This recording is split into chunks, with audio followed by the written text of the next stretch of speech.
So good morning everybody. We are at Bristol Cenotaph. It's Armistice Day. And we're here to pay our respects. And again today, no flags are flying on the poles at all, which is pretty disrespectful, because you would think they would have our flags on the pole. So you give me a 5x5 in the chat. Connection lost.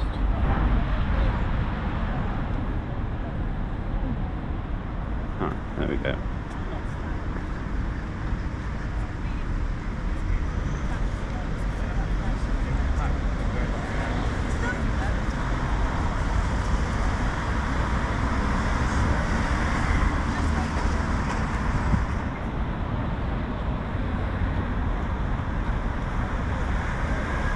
So we'll go and have a look at you.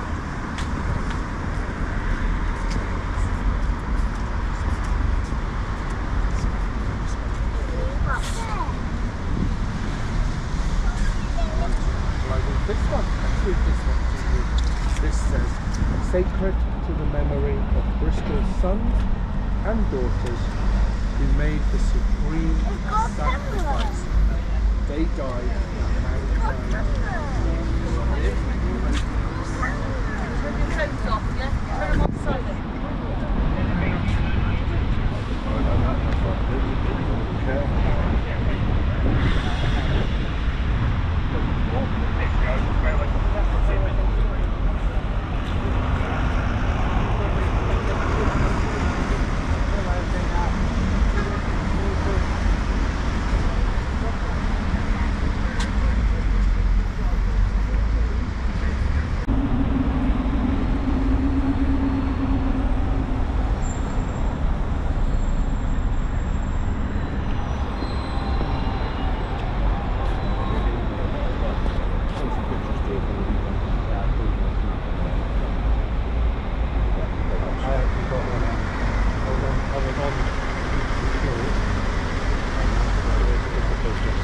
Yeah, I see.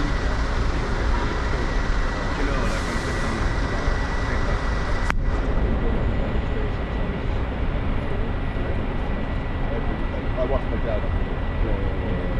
My dad was the eldest member last year, so he was just like he was the eldest man, so right. Oh, that's good over there. There it is. There last year. Yeah, it's like we'll now every year. Absolutely. My great grandfather, summer of France. Where's the flags? Where's the flags? I find it is disrespectful. Of all days, they should have been flying on Sunday. Oh, there. I have an opinion about flags on the flagpole on the street, but there is a certain time and place when these flags should be erected. I did get a nice picture of the flag, and somewhere over there someone had a flag. Yeah. They did have a flag on the stick. That's the only one. So really it should be the Union flag, the Army, Navy and Air Force should be up.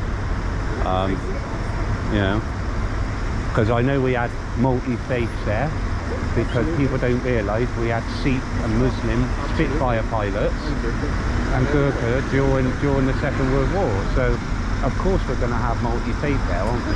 I've got no problem with that. Yeah, my dad fought with Gurkhas. So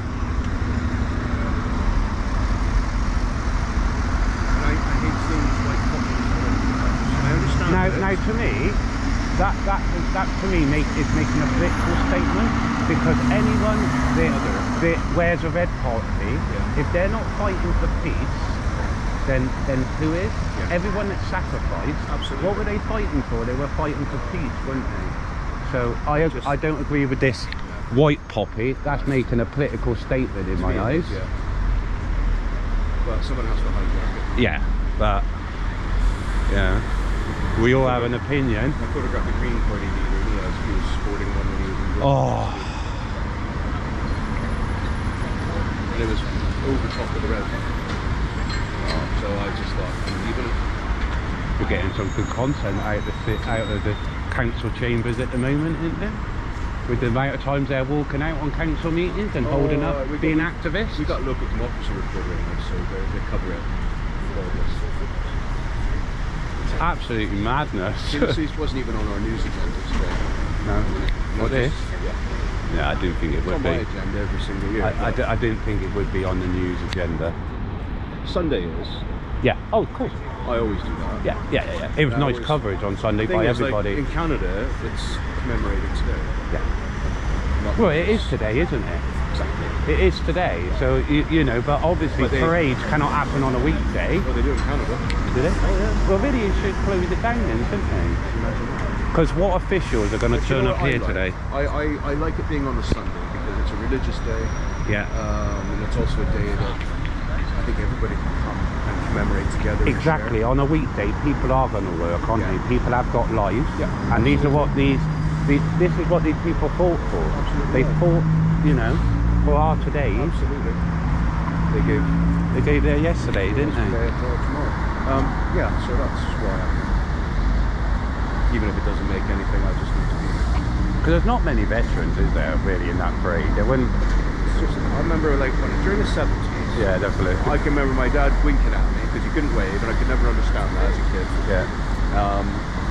And I watched him, you know, on parade every year after year, watching down the Cenotaph, and then I just remember the veterans. You know, like my dad's best friend. He was the colonel. He wasn't second war. He was in Korea. Wow. And a lot of them were all Korean veterans, like my dad's Korea. Even though he didn't go, he was serving. Yeah. You know. So yeah, there was a lot of them. I think my dad was the only Malaya veteran that was, because he was the eldest, and all the others. You get lots of D-Day veterans because they were the youngest. Yeah, they're the youngest. Yeah. They weren't the ones that were all that. But what I found really interesting, I only learned this in recent history, was that my great grandfather died in the Somme, but my grandmother, who I loved to death, never met her father. Wow. I didn't realise that until I worked out the dates. She was only a year and a half old. Yeah. I didn't realise. He went off to war, and well, he never came back. But, my dad, he never spoke about his time.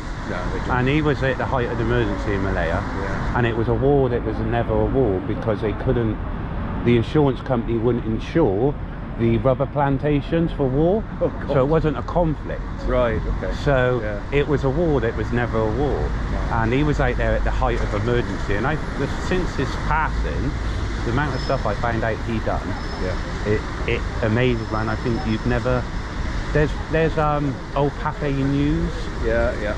There's old footage of him, and it's actually my dad going No through way. the jungle on patrol. Oh, wow. And he never knew that footage existed until we're doing the tracing back his military history. And I did that a couple of years ago, my great grandfather, but he was a regimental sergeant major. Yeah. So there is lots of notes about him and lots of his notes. It would be because he he's was the RSM. Yeah. And because of that, I'm very grateful that I found them on the archives, which was just, it was actually a Find My Past, which linked to the Imperial War Museum. Find My Past at the moment is free. Oh, is it really? Yeah, because of obviously the time of year, they're giving you a week free Oh, that's nice. to find. It's only for military past, but it's really good to because it's really hard. I gave it up in the end because I just didn't have the time, but I think I got as much out of it as I could. Yeah. And I got his handwritten records and the entry where he died. Because the infantry is old, because it's all amalgamated. Somerset light infantry. He was, I think, West Yorkshire, so 2 or 3 LI. I think 3 LI. No, I was out with 2 LI. I think. Well, we're talking about before they all went. Well, this was back in 2003. I was embedded with 2 LI in Sierra Leone during all that shit. Yeah. With the regiment as a journalist. I always get asked, why didn't you follow your dad into the infantry? Because I'm cavalry, I went into cavalry. Yeah. He said, because I was asked a weekend by the standard bearer, Tony. He was like, why did you follow your dad in? I said, because my dad never spoke about it. Yeah. All I knew, he was national service, went to Chris, Malaya. there is time to do that, and I think you should do that. Yeah. You know, because these guys, there's no one young like us. No. I say young, but No. you know, we're in our 50s or whatever, but we're young enough that we can carry that on Well, it's getting forgotten, isn't it? It is getting forgotten. And you look at how many Second World War veterans are there now? There's not many left, to be honest. And what you turned around and said the other day broke my heart. Yeah. I was like, and then for the news reporter to turn around and ask him, what did he mean by that? That was just like, you know, it's just less and less every year. Yeah, but going back, like after, like during the 70s, I just remember just veterans everywhere. Yeah. And it was a sad but very triumphant, happy day, if I remember. Yeah. You know, it was even veterans that have come out now from Afghanistan and Gulf One, Gulf Two, Falkland. Even they're still young. You know, they're still quite young. They're only what, probably in their 50s now, aren't they? You don't see many Falklands. No. No.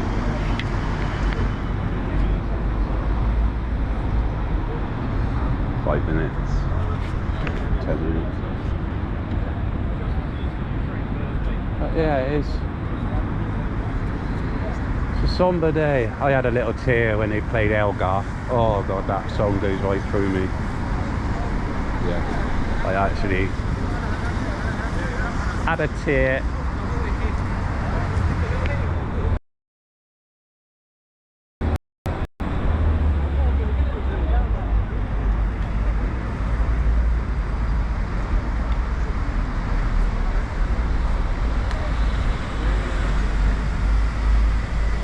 I wonder what officials are going to come here today. None. No, it's all Council leaders. Yeah, council leaders should be really.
So thanks for everyone. We're coming up to the 2-minute silence. There is quite a lot of people attending today, which is nice to see.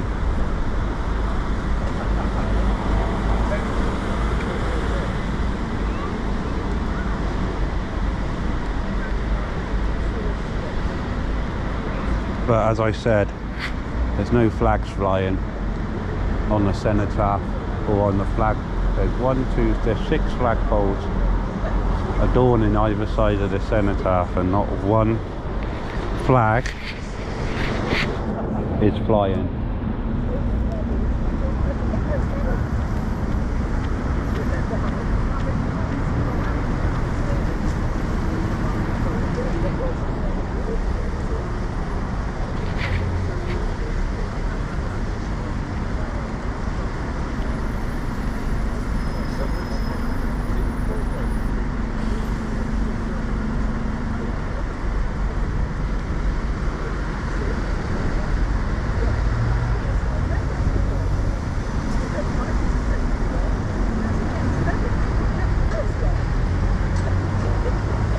Probably not.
I can see it. Oh, hello.